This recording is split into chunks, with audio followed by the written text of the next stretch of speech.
السلام علیکم حضرات. آج رؤیت ہلال کے حوالے سے تمام ہندوستان میں ایک فتنہ کھڑا ہوا ہے، جس میں باقاعدہ یہ اعلان کیا گیا ہے لکھنؤ میں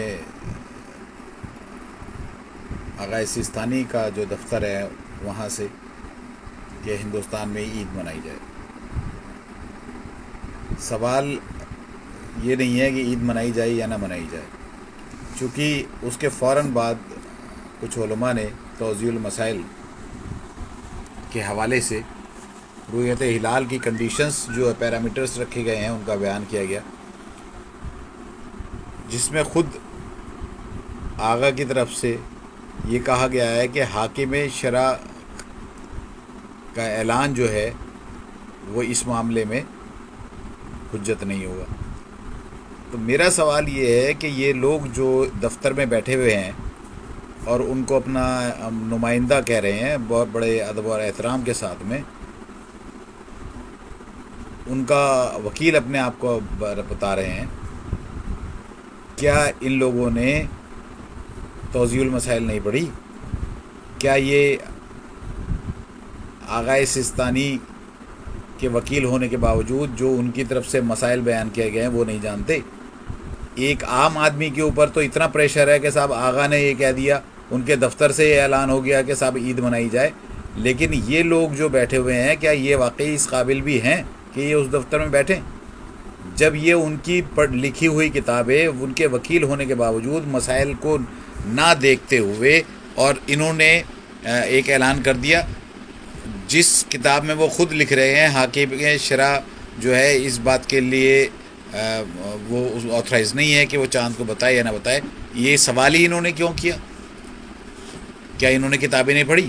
دوسری بات یہ ہے کہ افق کا ثابت ہونے کی بات جہاں پر ہے، کیا جب انہوں نے سوال کیا تو انہوں نے یہ بتایا کہ لکھنؤ سے کارگل جو ہے وہ 1000 میل کی دوری پر ہے، لکھنؤ سے کیرل جو ہے وہ 2600 کلومیٹر کی دوری پہ. کیا 2600 کلومیٹر دوری میں جو ٹائم ڈفرینس ہے اس کے حساب سے جو ہے وہ اس کو کیلکولیٹ کیا جا سکتا ہے؟ کیا ہے کیرل کا اور لکھنؤ کا یا دلی کا افق ایک ہے؟ کیا دلی کا اور کارگل جو اتنی اونچائی پہ موجود ہے اس کا افق ایک؟ تو سوال یہ نہیں ہے. عید تو جو کچھ ہوگی وہ جیسے ہوگی وہ ہو ہی جائے گی انشاءاللہ لوگوں کی، لیکن اب سوال یہ اٹھنا چاہیے کہ کیا یہ لوگ اس قابل ہیں کہ یہ اس دفتر پہ رہیں، یا ایک باقاعدہ جو ہے احتجاج ایسا بلند ہو کہ ان کے خلاف ہی چلا جائے کہ یہ اس قابل ہی نہیں ہے یہ لوگ. ہو سکتا ہے لوگوں کو ہماری بات خراب بھی لگے، بری بھی لگے، لیکن یہ صرف عید کی غیر ذمہ دارانہ حرکت ہے. چونکہ اگر وہاں سے کوئی اس طرح کا بیان آیا بھی ہے تو وہ ان کی مس انفارمیشن کی وجہ سے ہے، جو انہوں نے مس انفارمیشن نجف میں بیٹھے ہوئے لوگوں کو دی. جب اس میں خود لکھا ہوا ہے کہ 4 کنڈیشنز 5 کنڈیشنز دی ہوئی ہیں، ان کنڈیشنز کو انہوں نے نہ فالو کیا نہ پڑھا.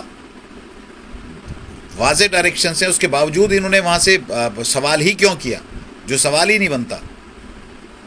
تو یہ ان کے بالکل غیر ذمہ دارانہ بات ہے. تو ان باتوں کو رکھتے ہوئے کیا یہ بات نہیں ہونی چاہیے کہ یہ جو اپنے آپ کو وکیل ڈکلیئر کر رہے ہیں کہ کیا یہ سکشم ہے جو بیسک چیزیں ان کو معلوم نہیں ہیں اور یہ وہاں سے پوچھ رہے ہیں؟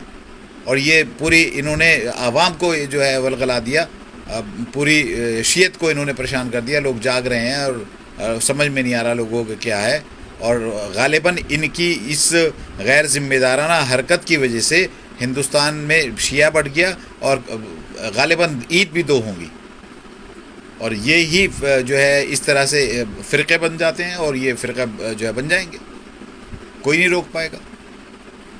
تو سوال جو ہے وہ یہ پیدا ہونا چاہیے کہ کیا یہ لوگ اس قابل بھی ہیں کہ ان کو جو ہے وہاں رہنا چاہیے؟ اور اگر جو ہے یہ واقعی ہم لوگ تو مقلد ہیں، وہ جو ہم ان کی کتاب میں لکھا ہوا ہے اور وہ اس چیز پہ عمل کرتے ہوئے، اور علماء حضرات ہیں جو باقاعدہ سمجھتے ہیں چیزوں کو، وہ گائیڈنس کریں گے. لیکن جو انہوں نے فتنہ کھڑا کرا ہے، کیا اس کے لیے ان کی کوئی سزا کسی طرح کی کوئی معین ہے؟ یا ان کو ایک پبلکلی پلیٹ فارم پہ اسی طرح سے یہ کہنا چاہیے کہ ہم سے غلطی ہوئی ہے؟ تو یہ جو ہے وہ اب تمام جو ہے، چونکہ اس قوم کو گمراہ کرنے والے یہی لوگ ہیں، یہ کہیں نہ کہیں جو ہے اس طرح کے لوگ وہ لگاتار گمراہ کرتے آتے ہیں، کتابوں میں لکھی ہوئی صحیح چیزوں کو بیان نہیں کرتے، چیزوں کو چھپا لیتے ہیں اور انتشار اور فتنہ پیدا کرتے ہیں. تو یہ اب ہمیں ڈیسائیڈ کرنا ہے.